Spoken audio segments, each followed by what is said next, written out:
এই সুরমা নদীতে আমাদের কাজটা ধীর হয়ে গেছে, কারণ কি জানেন? কারণ তো এখানে এত পরিমাণে পলিমাটি আছে, এই পলিমাটি হলে পরে ড্রেজিং করে এই পলিমাটিকে পরিষ্কার করা যায়। এই পলিথিনগুলো কিন্তু আমরা এগুলোকে ড্রেজিং করে আমরা ক্লিয়ার করতে পারছি না, এই জন্য আমাদের কাজটা স্লো হয়ে গেছে। আদারওয়াইজ আমরা যদি সুরমা নদী আমরা ড্রেজিংটা কমপ্লিট করতে পারতাম, তাহলে কিন্তু এই ফ্লাডের যেটা আছে প্রকটতাটা কমে আসতো, কিন্তু না, আমরা শেষ করতে পারিনি দেখে কিন্তু এবারও আপনারা ফ্লাডের সম্মুখীন হয়েছেন। তো আমরা সকলে আমরা সরকারের নির্দেশনা অনুযায়ী আমরা কাজ করব এবং সিলেট শহরকে যাতে আগামীতে বন্যা কবলের হাত থেকে রক্ষা করতে পারে, এই জন্য আমাদের যে প্রকল্পগুলো আছে এগুলো বাস্তবায়ন করতে পারে। ইনশাল্লাহ আগামীতে আমরা এই ফ্লাড থেকে সিলেটবাসীকে রক্ষা করতে পারি।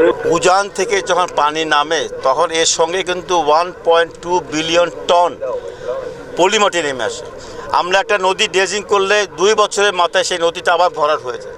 এটা সার্বক্ষণিক ড্রেজিং করতে হবে, এটা একটা বিশাল ব্যয়বহুল একটা কাজ। যা সুরমা নদীতে কিছু জায়গায় কিছু হাম্প হয়ে আছে, চর পরে উঁচু হয়ে গেছে, এগুলোকে আমরা ড্রেজিংয়ের আওতায় আমরা আনতেছি।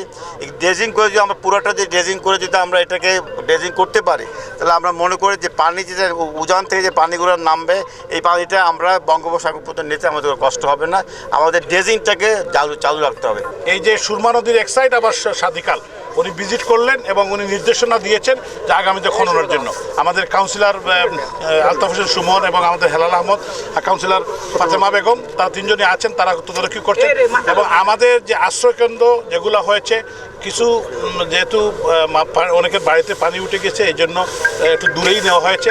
আমরা এখন পর্যন্ত 27টি আমরা আশ্রয়কেন্দ্র আমরা পরিচালনা করছি, আরও অনেকগুলো খুলে রেখেছি, যখনই প্রয়োজন মানুষকে স্থানান্তর করা হবে। এবং সিটি কর্পোরেশনের পক্ষ থেকে এভরিডে প্রায় 12,000 লোককে আমরা 2 বেলা খাবারের ব্যবস্থা করেছি, মানুষের যারা কষ্ট না হয়, দুর্ভোগ না হয়, আমরা মানুষের পাশে আছি।